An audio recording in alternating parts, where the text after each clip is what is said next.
Shalom anak-anak ibu, selamat pagi. Kita berjumpa kembali pada hari ini pada pembelajaran kita di tema 2, menyayangi tumbuhan dan hewan. Subtema 2, manfaat hewan bagi kehidupan manusia pada pembelajaran kita yang ketiga dan keempat. Nah, anak-anak ibu, sebelum kita belajar, kita berdoa dulu ya. Mari kita berdoa. Kami bersyukur kepadamu Tuhan buat hari yang indah yang Tuhan berikan kepada kami pada saat ini. Kami mau belajar karena Tuhan memberikan kami kepintaran, hikmat dan kebijaksanaan supaya kami bisa memahami pelajaran kami hari ini. Terima kasih Bapa, dan nama Yesus kami berdoa kepadamu. Amin. Nah, anak-anak ibu, hari ini kita belajar di tema 2, menyayangi tumbuhan dan hewan. Dengan subtema 2, manfaat hewan bagi kehidupan manusia. Pembelajaran 3 dan 4. Nah, perhatikan ya. Nah, di sini kita untuk SBDP gerak menirukan gerakan kelinci. Karena kelinci adalah merupakan hewan. Nah, jadi kelinci diam, kedua tangan di atas kepala, posisi duduk jongkok. Itu gerakan yang pertama. Nanti boleh anak-anak ibu lihat di bukunya ya.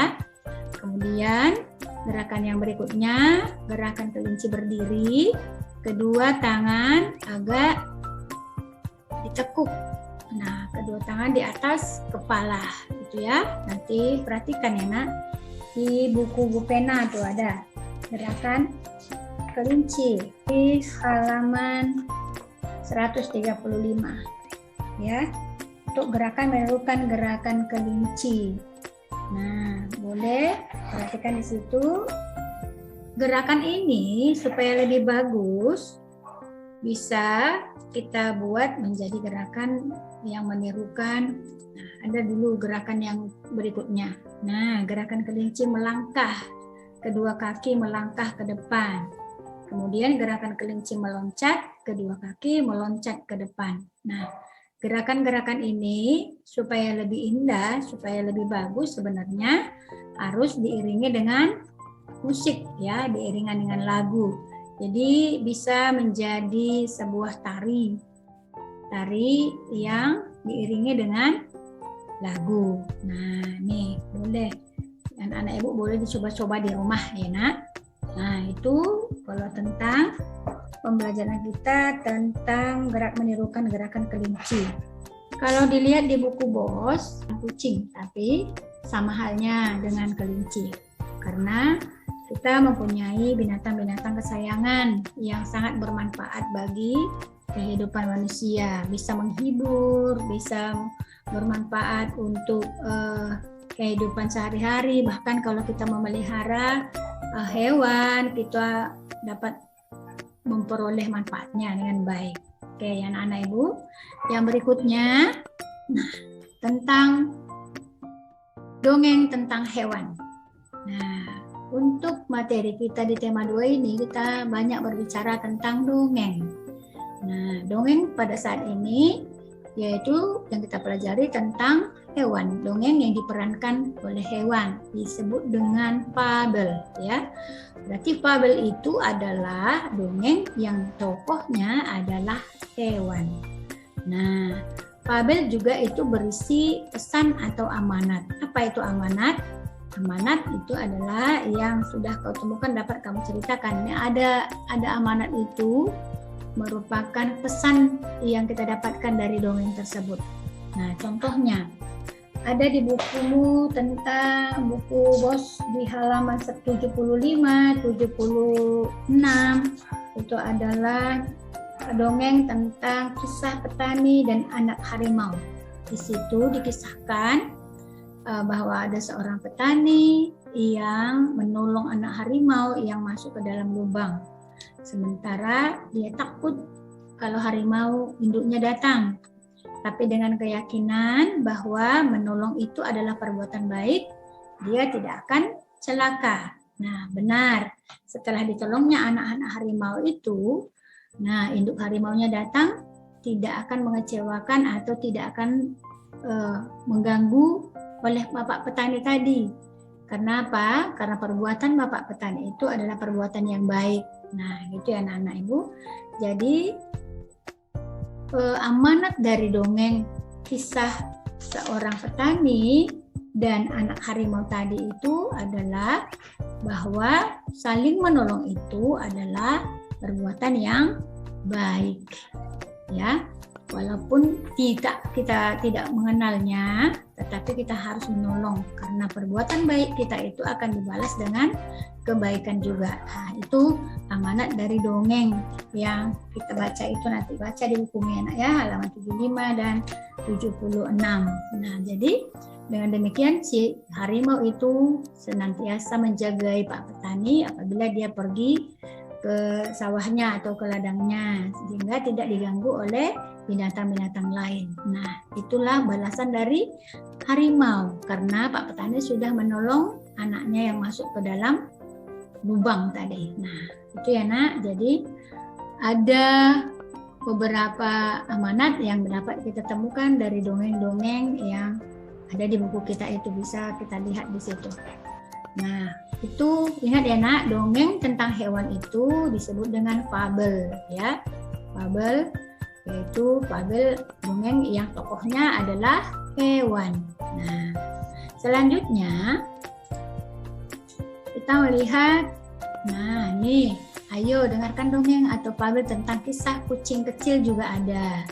Itu ada di buku penamu di pembelajaran sebelumnya. Itu kisah kucing kecil yang merasa dirinya tidak berguna karena sapi, kuda lebih berguna menurut mereka. Tetapi bagi tuannya, si kucing kecil itu sangat berguna karena dapat menghibur tuannya yang sudah lelah dari pekerjaannya. Jadi kisah itu memberikan amanat bahwa masing-masing kita mempunyai manfaat tersendiri, guna tersendiri. Walaupun berbeda-beda. Jadi untuk itu kita harus saling menghargai. Ya, nah? Nanti kamu boleh baca kisah kucing kecil. Nah, yang berikutnya kita belajar matematika yaitu sifat pertukaran atau komutatif pada perkalian. Nah, anak-anak Ibu, kita sudah mempelajari sifat pertukaran atau komutatif pada perkalian ya. Berdasarkan sifat pertukaran, hasil perkalian dua bilangan tetap sama walaupun letak kedua bilangan tersebut ditukar ya. Berarti ini A kali B sama dengan B kali A. Contohnya Ibu buat 5 kali 3 sama dengan 3 kali 5. Nah, kalau kita buat ya banyak contohnya. Ya, oke. Kita lihat yang berikutnya. Contoh. Nih. Ini berarti coba ini berapa kira-kira ini? 7 kali 3 sama dengan 3 kali 7. Nah, tuh. Ya. Coba 3. 7 kali 3 sama dengan 3 kali 7 gitu ya. Oke, nah coba yang di bawahnya. Coba 7 kali 3 berapa tadi? 21 kan? 3 kali 7 sama dengan 21 juga. Oke, berarti sama. Coba yang di bawahnya. 21. Oke. Ini berapa kira-kira? 4 kali berapa? 6. 4 kali 6. Berarti 4 kali 6 sama dengan 6 kali 4. Ya. Nah, berarti hasilnya sama-sama 24. Gitu ya, hasilnya sama-sama 24. Nah, walaupun ditukar, yang mana duluan sama dengan hasilnya tetap sama. Nah, kalau di dalam soal cerita, nah itu bisa aja. Contohnya, ada kamu punya buah 24 biji, buah mangga 24 biji. Kalau pada di kelompok ini berarti kamu bagi dia menjadi 4 keranjang ya, atau 4 kantong. Yang 24 itu kamu bagi menjadi 4 kantong, isinya masing-masing 6 buah ya. Ya, di sini berarti di sini kamu bagi dia yang 24 biji tadi mangga itu kamu buat menjadi 6 kantong. Isinya masing-masing kantong itu ada 4 buah. Ya, itu sama dia hasilnya 24. Nah, gitu ya, Nak. Mudah kalau masih pertukaran komutatif baik penjumlahan maupun perkalian masih mudah paham ya. Oke. Nah, anak-anak Ibu, pembelajaran kita untuk ini matematika ini bisa kamu lihat di bukumu ya. Boleh kamu kerjakan soal-soal yang ada di bukumu di buku pena halaman 138. Di situ ada soalnya. Boleh anak-anak Ibu kerjakan dengan baik ya, supaya lebih terlatih lagi. Oke? Nah, kemudian amati contoh soal dan kerjakan latihan soal yang ada di buku penamu. Ada itu di halaman 138. Nah, di situ ada 52 kali titik-titik sama dengan 3 kali titik-titik. Berarti 52 kali 3 sama dengan 3 kali 52. Gitu ya, Nak? Mudah. Oke, kita lanjutkan. Menemukan pesan dari fabel. Cerita tentang hewan dikenal sebagai fabel tadi, Nak.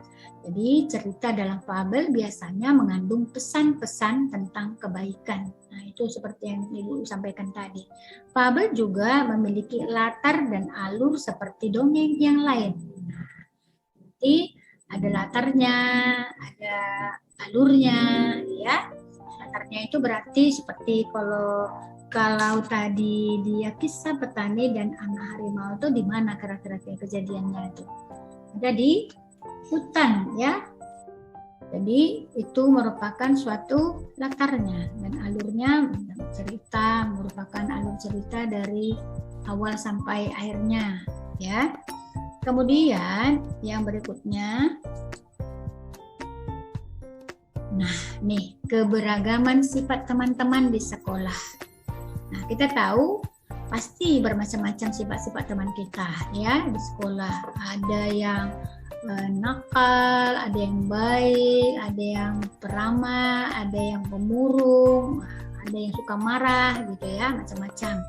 Nah, kemudian banyak lagi sifat-sifat yang lain. Jadi toleransi itu perlu untuk teman-teman di sekolah. Kita tidak bisa egois gitu ya. Jadi toleransi itu merupakan sikap menghargai setiap perbedaan yang ada, ya, baik itu perbedaan suku, perbedaan agama, perbedaan sifat, perbedaan kesukaan, gitu ya, bermacam-macam. Tapi kita harus punya toleransi. Dengan bertoleransi, suasana belajar di kelas akan menjadi nyaman dan menyenangkan, gitu ya. Jadi nggak ada yang saling ejek, nggak ada kamu begini, nggak ada. Tetap kita senang ya, tidak ada yang saling mengejek. Nah tuh, jadi anak-anak Ibu perlu saling menghargai dan menghormati satu sama lain. Nah, oke, demikianlah pembelajaran kita anak-anak Ibu. Terima kasih sudah mengikutinya. Kamu tetap belajar di rumah, baca bukumu dengan baik. Nah, supaya kamu tetap semangat dan bersukacita senantiasa, sehingga kita boleh tetap sehat ya Nak. Apalagi sekarang ini jangan dulu pergi kemana-mana, tetap di rumah, stay di rumah, belajar dengan baik. Nah untuk mengakhiri pembelajaran kita berdoa dulu. Mari kita berdoa. Kami bersyukur kepadamu Tuhan buat hari ini kami telah belajar. Biarlah kiranya apa yang sudah kami pelajari boleh kami ingat dan kami pahami dengan baik. Terpujilah namamu Bapa, dalam nama Yesus kami berdoa dan bersyukur kepadamu. Amin.